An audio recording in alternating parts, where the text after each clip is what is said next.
রাধে রাধে। শয়ন একাদশীর মাহাত্ম্য।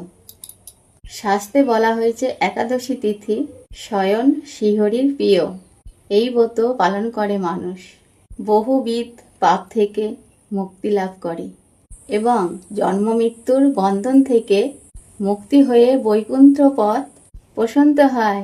এবার চলো জেনে নিই কোন কোন পাপ থেকে মুক্তি পাবো আমরা। 1. বন্ধ্যতার পাপ। 2.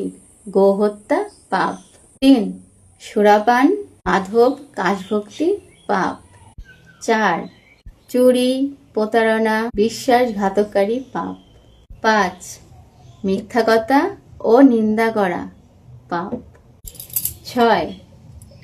পরনিন্দা ও পরের দোষ দেখার পাপ।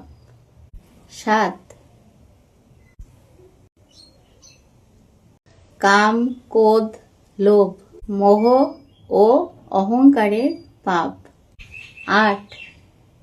পিতামাতা ও গুরুর অপমান পাপ। 9.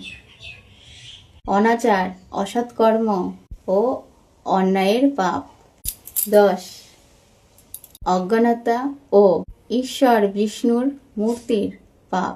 একাদশীর ব্রত ভক্তিভাবে পালন করলে এই সকল পাপ থেকে মুক্তি পাওয়া যায়, হৃদয় পবিত্র হয়, ভক্তি বৃদ্ধি পায় এবং শ্রীহরির কৃপা লাভ হয়। আসুন একাদশী ব্রত পালন করে শ্রীহরির চরণে আত্মসমর্পণ ও তার কৃপা লাভের পথ সুগম করি। রাধে রাধে। হরে কৃষ্ণ। জয় নিতাই। জয় রাধেশ্যাম। জয় গৌর ভক্তবৃন্দ। হরে কৃষ্ণ। হরি বল।